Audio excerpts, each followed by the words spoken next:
গাজরের তৈরি কাপকেক কি খেয়েছেন কখনো? আজকে আমি আপনাদের সামনে ক্যারট মাফিন কেকের রেসিপি শেয়ার করব। হ্যাঁ, যেটা শুনছেন ঠিক সেটাই। গাজরের তৈরি এই মাফিন কাপকেকগুলো খেতে মাশাআল্লাহ অনেক মজার হয়।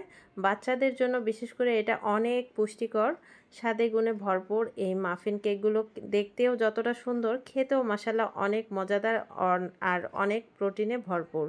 আসসালামু আলাইকুম। আমাদের দেশে এই গাজরের কেকটা তেমন প্রচলন না থাকলেও বাইরের দেশগুলোতে এই ক্যারট কেকটা কিন্তু বেশ জনপ্রিয়।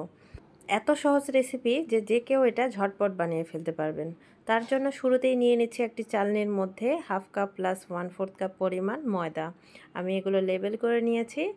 আর দিয়ে দিচ্ছি বেকিং পাউডার 3/4 টিস্পুন, অর্থাৎ 1/4 চামচ পরিমাণ। 1 চিমটি দিয়ে দিচ্ছি বেকিং সোডা। বেকিং সোডা দেওয়ার পর দিয়ে দিচ্ছি, মূলত এখানে ফ্লেভারের জন্য এই জিনিসটা ইউজ করা হয়, আর সেটা হচ্ছে দারচিনি গুঁড়া। যে মশলা দারচিনি থাকে, আমরা যেটা রান্নায় ব্যবহার করি, সেই দারচিনি এখানে 1 চামচ গুঁড়ো করে তারপরে আমি এটা ব্যবহার করেছি।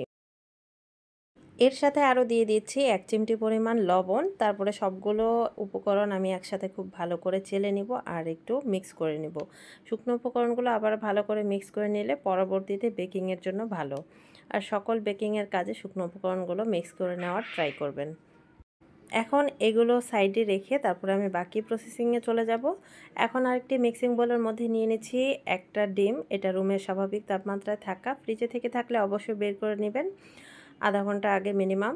আর দিয়ে দিচ্ছি 1/2 কাপ পরিমাণ চিনি, রেগুলার যে চিনিটা ব্যবহার করি সেটাই। তারপরে এখানে দিয়ে দিচ্ছি 1/2 চামচ পরিমাণ ভ্যানিলা এসেন্স, জাস্ট একটা ফ্লেভারের জন্য। দিয়ে দিচ্ছি 1/4 কাপ পরিমাণ তেল, সয়াবিন তেলটা এখানে দিয়েছি। তারপরে আমি এটা খুব ভালো করে মিক্স করে নেব যতক্ষণ না পর্যন্ত চিনিটা ডিমের সাথে মিক্স হয়ে যাচ্ছে। এখানে একদম ফ্লাফি করতে হবে সেটার কোনো প্যারা নেই, জাস্ট মিক্স করে নিলে চিনিটা যেন গলে যায় সে অবধি মিক্স করে নেবেন। তারপরে এখানে দিয়ে দিচ্ছি 1 কাপ কুচানো গাজর। যেহেতু মূলত কেকটাই হচ্ছে গাজরের, তাই এই গাজরটাকে ধুয়ে পরিষ্কার করে তারপরে আমি এটা গ্রেটার দিয়ে গ্রেট করে কুচি করে নিয়েছি। কুচানো গাজরটা এখানে ব্যবহার করতে হবে, একদম ঝিরিঝিরি কুচানো গাজর। আর এটা কিন্তু চেপে চেপে দেবেন না, জাস্ট আলতোভাবে 1 কাপ মেপে নেবেন। আমি কিভাবে নিয়েছি দেখেই বুঝতে পারছেন ভিডিওতে।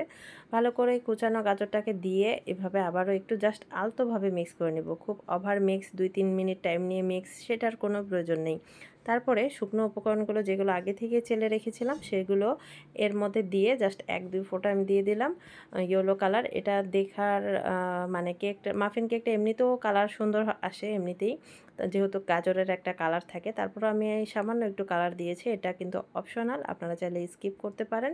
তারপরে এগুলোকে জাস্ট এভাবে আলতোভাবে 1 মিনিটের মতো মিক্স করে নিয়েছি। এখানে কিন্তু এটাও কিন্তু আমি ওভার মিক্স করিনি, জাস্ট আলতোভাবে মিক্স করে নিয়েছি। কিছু ড্রাই ফ্রুটস এখানে অ্যাড করে দিচ্ছি। এখানে আমি চীনাবাদাম, কাঠবাদাম আর কিছু কিশমিশ ব্যবহার করেছি।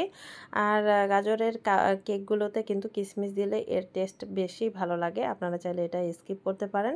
সব কিছু আমি এখানে কিছু দিয়ে মিক্স করে নিলাম জাস্ট আলতোভাবে। এখানে আবারও বারবার বলছি, ওভার মিক্স করা যাবে না। এরপর আমি কাপকেক লাইনারের মধ্যে এভাবে আমি মেপে মেপে দিচ্ছি যেন সবগুলো সেম টাইপের হয়। টেবিল চামচের মাপগুলো যেটা রয়েছে সেটা দিয়ে আমি 2 বার করে দিচ্ছি, দিয়ে এই কাপকেকগুলো ভরে দিচ্ছি।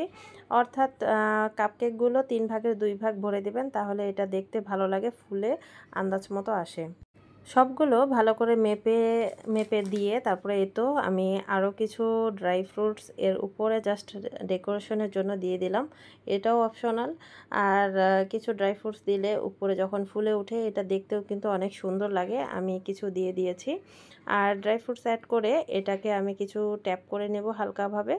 ট্যাপ করে নিয়ে জাস্ট এখানে আমি প্রিহিটেড ওভেনে 180 ডিগ্রি সেলসিয়াসে আপ ডাউন হিট অন রেখে নিচের আগে রেখে 20 থেকে 25 মিনিটের মতো বেক করে নেব। আর টুথপিক দিয়ে চেক করে নেব, যখন দেখবেন টুথপিক ক্লিন হয়ে বের হয়ে আসছে তখন এটাকে বের করে নেবেন। এই তো মাশাল্লাহ আমার কেকগুলো কতটা সুন্দর আর গোলুমোলু হয়েছে। সেম রেসিপিতে সেমভাবে বানাবেন, ইনশাল্লাহ আপনাদেরও সেম টু সেম হবে। আপনারা বাসায় বানালে অবশ্যই পিক শেয়ার করবেন কমেন্ট অপশনে। আর বেশি ভালো লাগলে লাইক ও কমেন্ট ও শেয়ার করতে একদমই ভুলবেন না। আল্লাহ হাফেজ।